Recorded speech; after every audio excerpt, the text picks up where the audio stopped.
अस्सलाम वालेकुम व्यूअर्स, आज का हमारा टॉपिक है थ्रोम्बोसिस और साथ साथ एम्बोलिज्म। ये दो टर्मिनोलॉजीज, ये दो कंडीशन आज हम डिस्कस करने जा रहे हैं।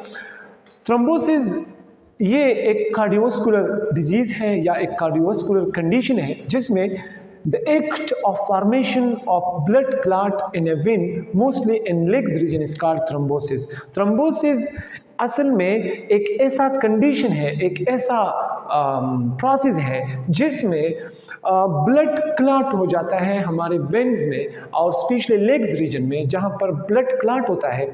तो इस ब्लड क्लॉटिंग के फॉर्मेशन को हम क्या कहते हैं? थ्रोम्बोसिस कहते हैं। और actual blood clot is called thrombus. और जो ब्लड क्लॉट होता है, जो क्लॉट बन जाता है, उस क्लॉटेड स्ट्रक्चर को हम क्या कहते हैं? थ्रोम्बस।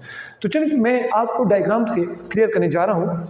आपको मालूम है कि ये हमारे साथ लेग्स हैं और लेग्स में भी वेन्स एंड आर्टरीज प्रेजेंट होते हैं। मिसाल के तौर पर इस रीजन पर एक ब्लड क्लॉट सिचुएशन बन जाता है। तो मैं इसको अगर थोड़ा और भी क्लैरिफाई करूँ, ये लेग्स है और लेग्स का ये क्या है? हमारे साथ वेन्स है। वेन्स में आपको मालूम है कि वेन्स में हमारे साथ क्या प्रेजेंट है? वॉल्व्स प्रेजेंट है जो बैक फ्लो ऑफ ब्लड को क्या करता है? स्टॉप करता है।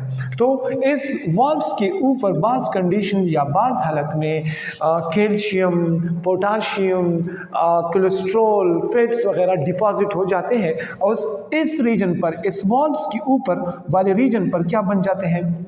एक प्लेक लाइक स्ट्रक्चर बन जाता है। इस प्लेक लाइक स्ट्रक्चर को, इस बॉल लाइक स्ट्रक्चर को क्या कहते हैं? थ्रोम्बस कहते हैं। यहाँ पर जब ये बॉल लाइक स्ट्रक्चर बन जाता है by the combination of different types of nutrients, calcium, potassium, vitamins, proteins, cholesterol, fats वगैरह, जब ये सारे इकट्ठे हो जाते हैं और इससे एक बॉल लाइक स्ट्रक्चर बन जाता है और वॉल्व्स के ऊपर वाले हिस्से पर बन जाते हैं, तो इस बॉल लाइक स्ट्रक्चर को क्या कहते हैं? थ्रोम्बस। और जिस प्रोसेस से ये बन जाते हैं उस प्रोसेस को क्या कहते हैं? थ्रोम्बोसिस कहते हैं।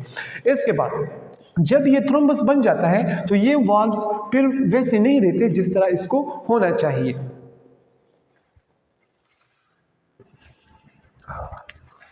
जब ये बॉल लाइक स्ट्रक्चर बन जाता है ना, इसको हम कहते हैं थ्रोम्बस और इस प्रोसेस को कहते हैं थ्रोम्बोसिस। जब ये यहाँ से बस ब्रेक हो जाता है, जब ये क्या होता है, यहाँ से एक थोड़ा सा टुकड़ा इस थ्रोम्बस से जुदा हो जाता है, the break of a small piece from the thrombus, this is called embolus. इसको क्या कहते हैं? एम्बोलिस।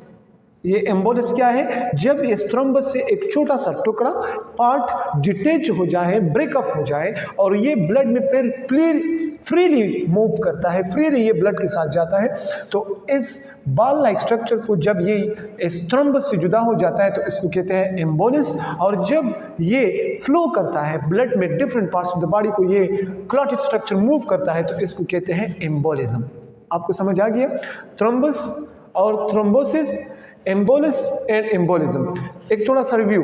थ्रोम्बस किसे कहते हैं? जब वॉल्व के ऊपर क्लॉटेड हो जाए ब्लड, उस बॉल लाइक क्लॉटेड स्ट्रक्चर को कहते हैं थ्रोम्बस। और जिस प्रोसेस से बन जाते हैं उसको कहते हैं थ्रोम्बोसिस। और जब इससे एक छोटा सा टुकड़ा, एक पार्ट डिटेच हो जाए तो उसको कहते हैं एम्बोलिस। और जब ये ब्लड के साथ फ्रीली मूव करता है तो उसको कहते हैं एम्बोलिज्म।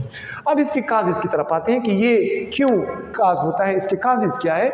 इंजरी, बास कंडीशन, ब्लड में इंजरी हो जाती है, parts of the body injured हो जाता है, तो उस कंडीशन में भी ये कंडीशन आता है, ये अलामत बन जाते हैं जो हमारे साथ थ्रोम्बोसिस के हैं। सर्जरी में बास कंडीशन होता है, स्लो ब्लड सर्कुलेशन, बास लोग इस तरह होते हैं कि उसकी बॉडी का ब्लड जो है वो स्लो सर्कुलेट करता है, तो वो बास कंडीशन में ये थ्रोम्बोसिस सिचुएशन बन जाता है। लॉन्ग टर्म बेड रेस्ट, जो सुबह से लेकर शाम तक बेड पर लेटे होते हैं, कुछ काम वगैरह नहीं करते, सेडेंटरी लाइफ गुजारते हैं, तो ये एक अलामत है इसका, ये भी बन जाता है। Decrease in heparin. हेपरिन एक एंटीकोगुलेंट प्रोटीन है और जब ब्लड में मिसाल के तौर पर ये वाला कंडीशन बन रहा हो, थ्रोम्बोसिस बन रहा हो, थ्रोम्बोसिस हो रहा हो, तो ये उसकी लेवल को कम करता है। बास कंडीशन ये होता है कि जो इंडिविजुअल होता है उसकी ब्लड में इस हेपरिन की वैल्यू कम हो जाती है, तो ये अलामत ज़ाहिर होना शुरू हो जाते हैं जो हमारे साथ थ्रोम्बोसिस के हैं। तो इसके सिम्टम क्या होंगे? सिम्टम ये है स्वेलिंगनेस, पेन, रेडनेस इन लेग्स रीजन स्पेशली, और साथ साथ बास कंडीशन में ये जो एम्बोलस है ये ब्लड के साथ सर्कुलेट होकर लंग्स की तरफ जाता है, जिसको हम कहते हैं पल्मोनरी थ्रोम्बोसिस कहते हैं, और वहाँ पर फिर लंग्स की जो एक्टिविटी है उसको डिस्टर्ब करती है, जहाँ से ब्रीथिंग का मसला भी बन जाता है।